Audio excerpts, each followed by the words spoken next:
Good morning and welcome to a terrific Tuesday. We are here for yet another weekly read aloud, and as the weather here in Milwaukee gets a little warmer and summer is slowly approaching, I thought it appropriate that we read a story of things to do in the summertime. And so today's read aloud is called Whoosh. Whoosh by Don Tate. It is the story of Lonnie Johnson's super soaking stream of inventions. So we want to give credit where credit is due to Mr. Lonnie Johnson and his invention of the super soaker, something that we use during the summertime and warmer weather. And so here we go.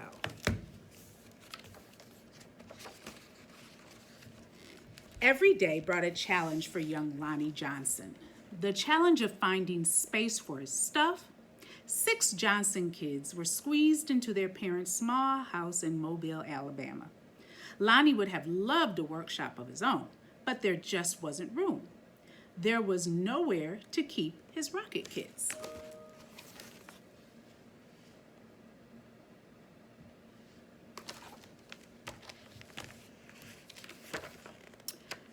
Bamboo shooters, rubber band guns, erector sets, go-kart engines, bolts and screws, and other spare parts his dad let him bring in from the shed, and various other things he'd haul back from the junkyard. Lonnie loved building and creating. Ideas for inventions just kept on flowing.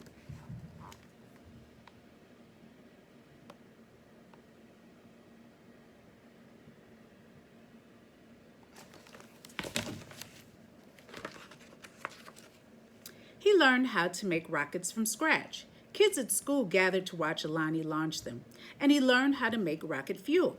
When it caught fire in the kitchen, Lonnie's mom didn't make him stop. She just sent him to work outside. Lonnie wanted to spend his life designing things, building things, and getting them to work. He wanted to be an engineer. However, Lonnie took an exam that said he would not make a very good one. His dream had been challenged. Lonnie was discouraged, but he knew that whoever had graded his tests hadn't met Linux.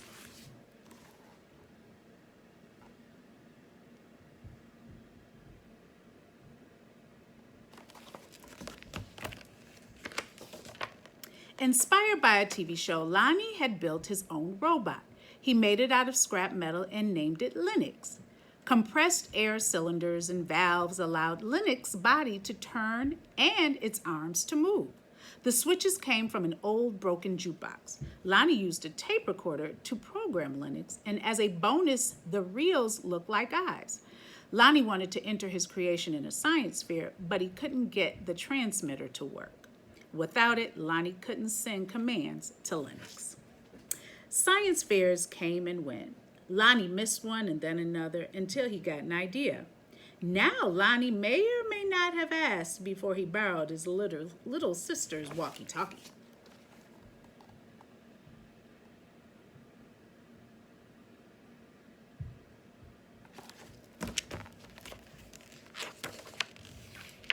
But it fixed the transmission issue.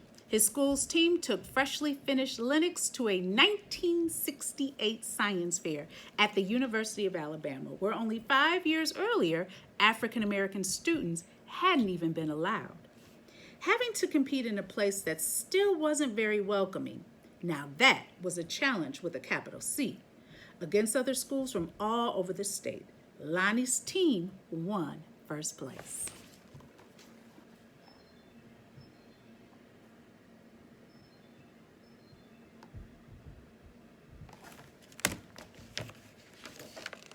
Soon Lonnie left home to go to college at Tuskegee Institute, where he stood out as a self-confident, insightful, creative thinker. Shout out to HBCUs. He stood out as a student who asked the right questions, defined problems, and formulated solutions. And he stood out as the guy who built his own booming sound system out of cast-off electronics. It even had lights that flashed in sync with the beat. Lonnie sometimes studied right in the middle of his own parties. The extra studying paid off. He became an engineer after graduation, and that took him beyond Alabama, way beyond.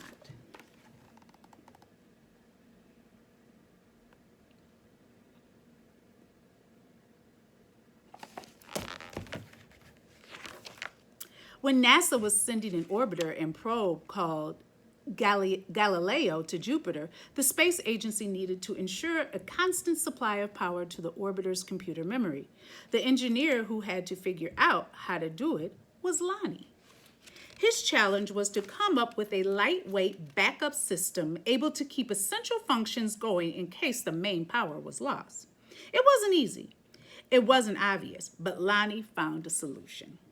Some at NASA's Jet Propulsion Laboratory doubted his idea would work. Lonnie convinced them that it would. He was right.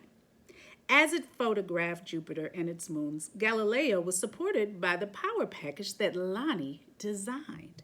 Much of what we know about Jupiter could have been at risk in a power failure if not for Lonnie.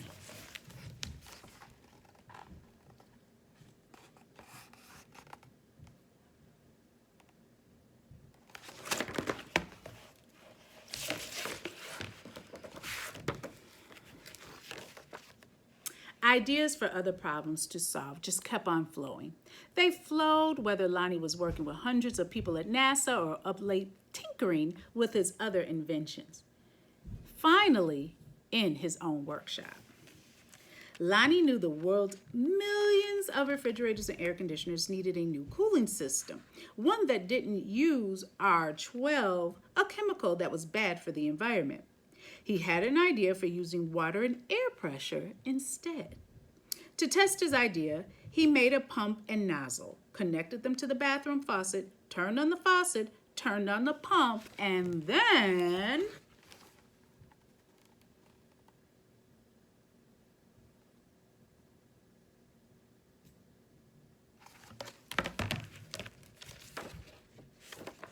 whoosh! The stream that blasted across the bathroom was so powerful, it created a curtain-swirling breeze. It also gave Lonnie an idea for yet another invention. This, he thought, would make a great water gun. First, he had to find and make the parts, including a pump small enough for a child to handle. Then he had to glue the parts together into a prototype, an early version with room for improvement.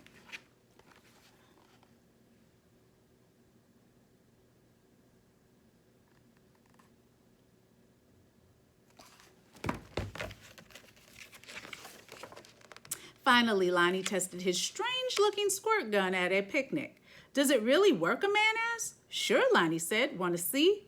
Lonnie worked the pump, which squeezed air into a chamber. When he pulled the trigger, the air escaped, forcing water out with a whoosh.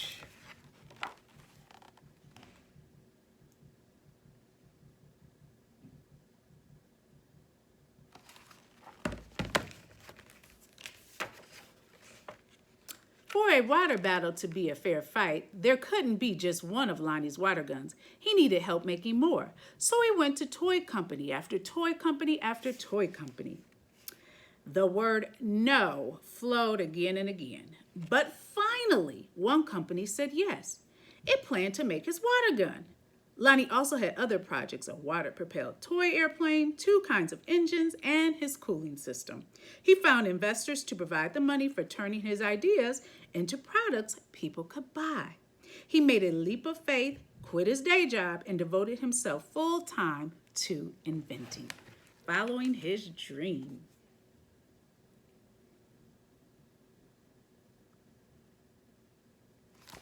He heard a lot of no's, but he finally got that yes. He was persistent. But soon, each plan fell apart, even the one for the water gun. These things sometimes happen, but when they happen one after another to the same person, well, that's some pretty bad luck. Lonnie didn't have a job. He didn't have the money he'd been counting on. He and his family had to move out of their home and into a little apartment. He was angry and scared. But Lonnie had dealt with challenges all his life. He knew a lot about solving problems.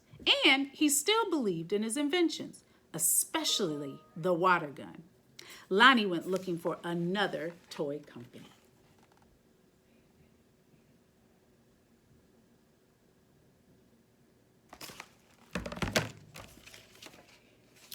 In 1989, he found a toy maker who was interested in seeing the water gun if Lonnie ever happened to be in Philadelphia.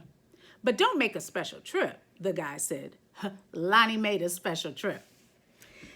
In his wife's suitcase, he carried a new prototype. He unpacked it, filled the tank with water, pumped the gun until the air pressure was good and high, and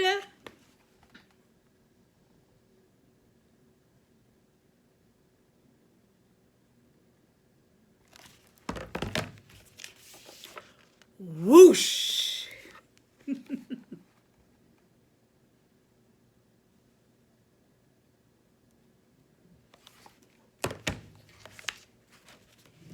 Wow!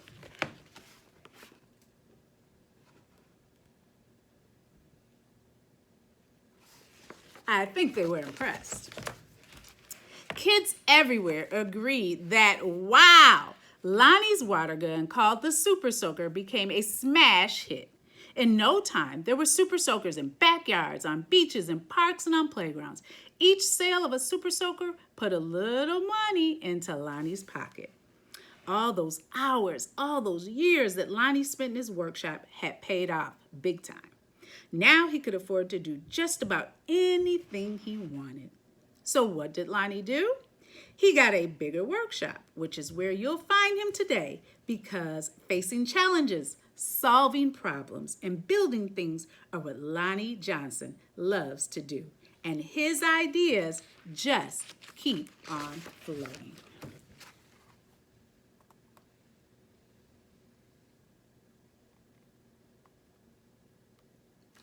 The end. Thank you, Lonnie Johnson, for the Super Soaker. It provides hours of entertainment for so many. A famous African-American inventor. Again, thank you, Lonnie Johnson. C for proud. MPS proud.